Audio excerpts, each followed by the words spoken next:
Salut à tous et bienvenue dans cette partie dédiée aux variables en Python. Alors, c'est quoi une variable d'abord? Une variable est tout simplement un élément qui associe un nom ou identifiant à une valeur qui sera établie dans la mémoire du système construit tout simplement. En Python, la syntaxe de déclaration d'une variable est la suivante. Ici, nous avons nom variable égale valeur initiale. Ici, nom variable désigne tout simplement cet identifiant, dans le nom de notre variable.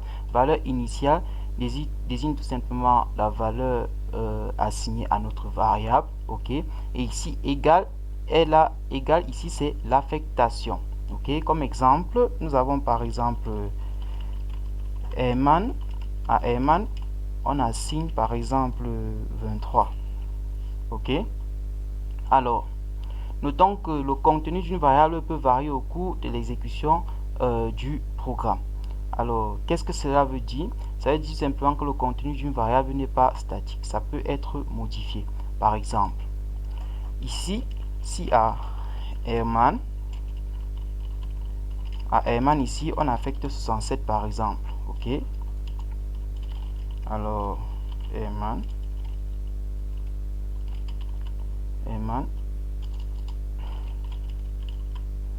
Et on exécute.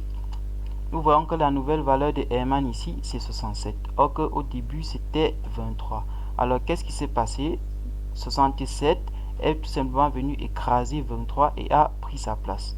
Donc, ici, voyons une variable comme un conteneur ou un récipient qui peut contenir, par exemple, plusieurs éléments. C'est qu'un récipient peut contenir soit de l'eau, par exemple, soit du whisky, soit du vin, par exemple. Ok.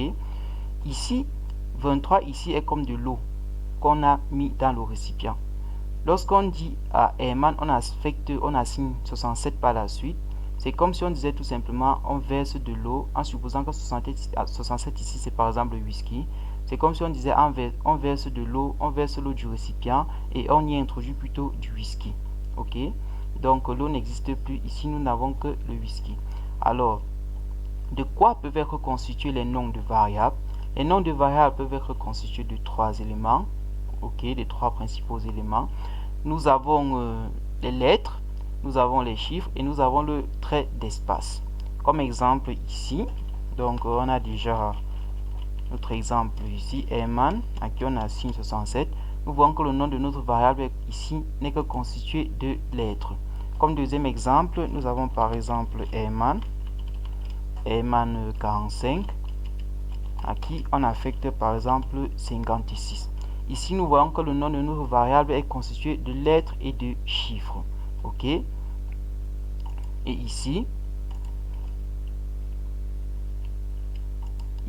nous avons par exemple Herman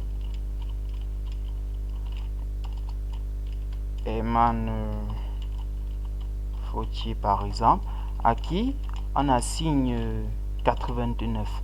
Ok, ici nous voyons que le nom de notre variable est constitué de deux mots, Herman Fautier, et du trait d'espace. Alors, ici, nous nous hasardons par exemple à écrire, disons, à écrire 56 Herman par exemple, à qui on affecte 89. Alors, qu'est-ce qu'on nous affiche? On nous affiche tout simplement une erreur. Ok. On dit invalide syntaxe. Cela veut dire quoi? Le nom d'une variable ne peut pas commencer par un nombre ou un chiffre. Ok. Le nom d'une variable ne peut pas commencer par un chiffre. Vous devez seulement être en train de vous demander si ça peut commencer par un trait d'espace. Ok. Vérifions cela tout simplement ensemble. Donc, ici on a par exemple Herman à qui on affecte 78 par exemple. Ok.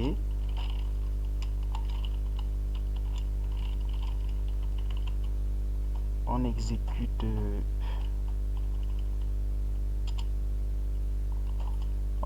cela. Donc ici ils disent unexpected indent. Ok. Donc ici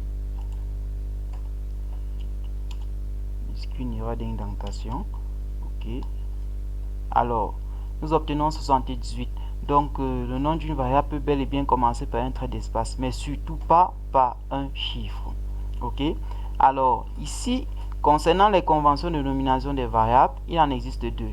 La convention de nomination sans espace et la convention de nomination avec trait d'espace. Ces conventions sont faites, sont mises sur pied au cas où on voudrait par exemple donner un nom exhaustif à notre variable.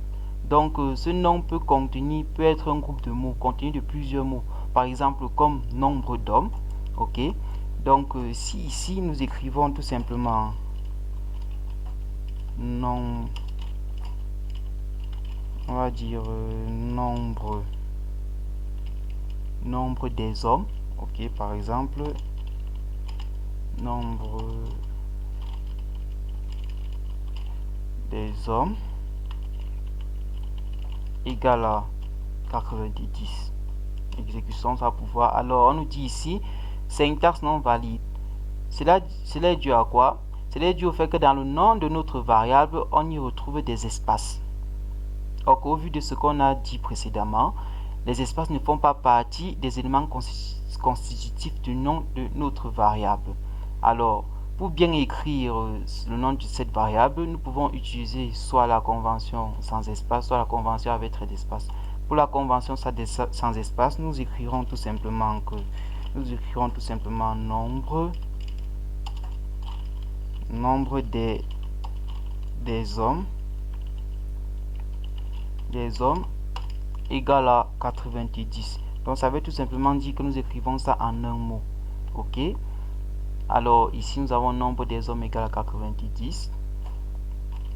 Exécutons cela pour voir. On va dire nombre des hommes.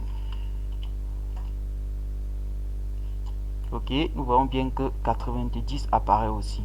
Pour écrire cela, nous pouvons aussi utiliser la convention de trait d'espace, avec trait d'espace.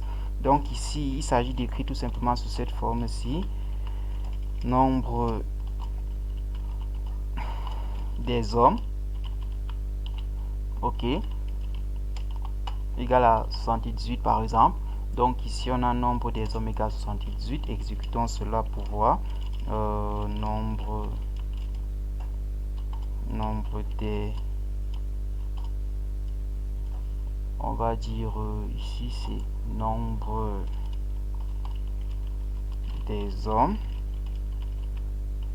Ok, alors ici nous avons bel et bien 78. Donc ici c'est avec la convention sans espace, ici avec la convention avec espace, mais c'est toujours préférable d'utiliser celle-ci, la convention avec trait d'espace. Pourquoi? Parce qu'ici on voit très bien que le nom de notre variable est bien lisible, or qu'avec cette convention-ci, le nom de notre variable est touffu. Donc à certains niveaux, on peut lire et ne pas savoir ce dont parle le nom de cette variable. Ok, alors ici par la suite nous avons la liste des mots à ne jamais utiliser comme nom de variable en Python.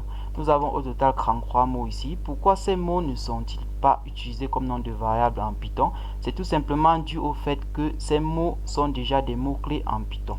Par exemple, prenons comme exemple le premier mot de cette liste, par exemple force. Si on dit qu'à force, on affecte par exemple 78. Ok,